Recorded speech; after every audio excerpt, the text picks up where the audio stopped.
Halo rekan-rekanku semuanya, apa kabar di hari ini? Tentu kabar baik yang kita tunggu-tunggu. Masih di seputaran dunia ternak kita, masih di seputaran yaitu peternakan kita tentunya ya. Berbagai kendala, berbagai permasalahan itu pasti ada di situ ya. Kalau untuk permasalahan ya seringkali terjadi baik dari sudut daerah mana-mana pun, yaitu permasalahan itu pasti muncul, pasti terjadi. Permasalahannya apa itu semuanya pasti terjadi. Dalam kali ini ya kami berbagi dengan rekan-rekan mungkin ya, kalau memang ada permasalahan dari rekan-rekan ya ayo kita sama-sama eh, apa ya, kalau orang Jawa bilang itu urun rembuk, kita kasih saran, nantinya sarannya seperti apa agar supaya sama-sama kita juga ikut merasakan ya, karena mungkin dulunya pernah seperti itu gitu.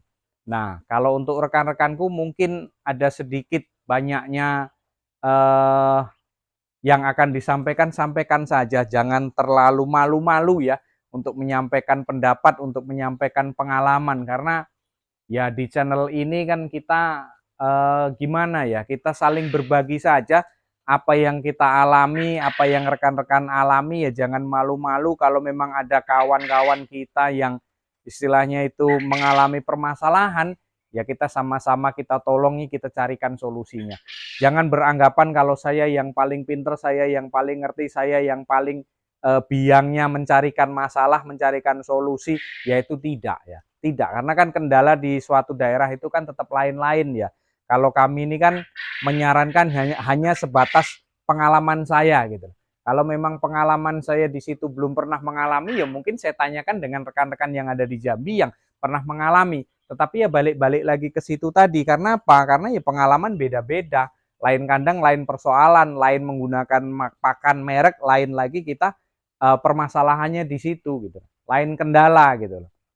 Nah, baik rekan-rekanku, ini ada beberapa pertanyaan, ada beberapa kawan-kawan kita yang minta solusinya agar supaya mungkin ada sedikit pencerahan biar supaya ada perubahan. Syukur kalau ada perubahan, kalau tidak ya kita cari solusi yang lain. Karena kan gini ya, banyak jalan untuk menuju tempat yang akan kita tuju gitu. Jadi istilahnya tuh selalu ada jalan di samping jalan yang akan kita lewati. Baik rekanku, di sini ada besi tua, basis tuale. Ini dari Malaysia ini ya. Pertanyaan dari Malaysia. Kenapa kotoran puyuh jadi cair, warna coklat, sedangkan pakannya tidak ditukar? Tolong penjelasannya, Pak. Nah, ini rekan-rekanku yang dari Malaysia ya, terima kasih sudah masuk ya, yang dari Malaysia sekali lagi. Terima kasih sudah masuk, sudah like, sudah komen, sudah subscribe tentunya. Ya, untuk rekan-rekanku yang bisa menjawab, bantu jawab ya. Kenapa kotoran puyuh jadi cair, warna coklat, sedangkan pakannya tidak ditukar? Tolong penjelasannya, Pak. Ya, kita mencoba menjelaskan ya. Jadi sekali lagi kalau ada rekan-rekan mungkin yang ingin menyampaikan, sampaikan saja. Itu mungkin lewat ya, lewat coretan, lewat apa ya? Lewat kolom komentar di channel gitu. Jadi kalau untuk penjelasan saya kemungkinan begini, Pak ya. Jadi saya juga ya bukan menggurui atau bukannya kita memberikan ilmu ya, tidak. Kami hanya berbagi pengalaman saja di sini. Jadi begini, kalau untuk kotoran cair ya, kotoran cair itu penyebabnya banyak, Pak. Ya mungkin sambil kita ini ya, sambil kita pikiran kita bolak-balik ya, sambil kita rajut pikiran kita coba mencari kesalahan dulu. Kalau ada kesalahan nanti biasanya terus nanti ada solusinya gitu. Kalau kita tidak tahu kesalahan pasti kita tidak tahu solusinya. Kalau kita tahu solusinya lah kesalahannya apa kan gitu. Bolak-balik seperti itu. Jadi gini, kalau untuk kotoran itu cair ya, cair itu ya encer ya. Dalam arti puyuh ini ya mungkin mencret itu biasanya gini. Kenapa kotoran itu cair? Biasanya di dalam satu pakan itu proteinnya kebanyakan. Ada proteinnya yang kebanyakan. Atau mungkin puyuh itu tidak bisa protein kebanyakan. Puyuh jenis itu mungkin tidak bisa proteinnya kebanyakan. puyuh di daerah sini mungkin proteinnya tidak bisa kebanyakan, kan gitu. Dalam arti kalau puyuh itu 21% ke atas, itu proteinnya kebesaran ya. Kalau untuk protein puyuh itu 21 ke atas itu kebesaran proteinnya, maka yang terjadi akan cair kotorannya. Dia akan mencret gitu. Kalau itu yang menjadi kendala, kalau itu yang menjadi permasalahan. Nah, tentu solusinya kita mengurangi proteinnya. Dengan cara apa? Mungkin dicampur dengan bekatul atau dedak ya. Bekatul, dedak itu sama ya, itu bekas pisahan gilingan dari padi ya. Itu di mana-mana ya, mungkin bekatul atau dedak ya. Kalau di lain daerah mungkin tetap sama ya. Saya rasa tetap sama ya. Bekatul atau dedak itu coba-coba dicampurkan dalam 50 kilo itu, campur saja 10 kilo, tetapi ya jangan langsung. Mungkin hari ini sekarung 5 kilo dulu. Nah, terus trip depannya lagi sekarung lagi 10 kilo lagi, ya, baru 10 kilo gitu. Jangan langsung. Jadi jangan sampai puyuh ini nanti terkejut ya. Kita pencampurannya sedikit-sedikit dulu. Nanti mudah-mudahan kotorannya itu tidak encer, tetapi basah. Nah, kalaupun basah, kita kembali. Kalaupun basah, kemungkinan itu dari sirkulasi udara kita, dari ventilasi udara kita. Mungkin kandang kita, kandang utama ini kurang tinggi bisa jadi. Dia pengap, dia panas. Nah, sehingga kotoran ini tidak kena angin, ya kurang kena angin. Kandang saya aja yang di bawah ini ada juga yang encer. Tetapi ya tidak encer begitu encer kayak mana ya, begitu encer nian itu tidak ya. Masih basah lah dia, tidak bisa kering gitu. Karena dia tempatnya di bawah. Tetapi kalau yang di atas-atas seperti ini kering gitu ya. Jadi itu tadi, kembali kita ke protein dia mungkin.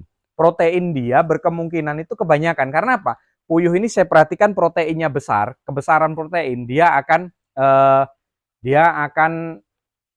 cair kotorannya. Nah, terus kemudian adanya perubahan. Kalau puyuh ini, kalau dia sudah mulai bertelur, itu biasanya memang di situ terjadi perubahan di kotoran, di kohenya. Kohenya agak lembek, kohenya agak cair, tapi ya tetap tidak cair nian lah. Dia memang lembek, teksturnya dia lembek, tidak bisa dia kering di waktu di umur-umur 30 atau 25 hari itu memang kotorannya kering ya.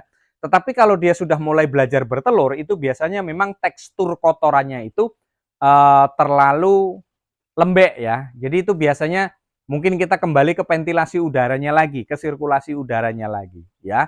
Mungkin seperti itu ya. Kalau untuk kendala-kendala lain ya nanti silahkan saja mungkin dipertanyakan di kawan-kawan yang lain ataupun di media sosial yang lain, di Facebook ataukah mungkin di grup-grup yang lain. Kalau untuk pengalaman dan saran saya sih ya seperti itu tadi.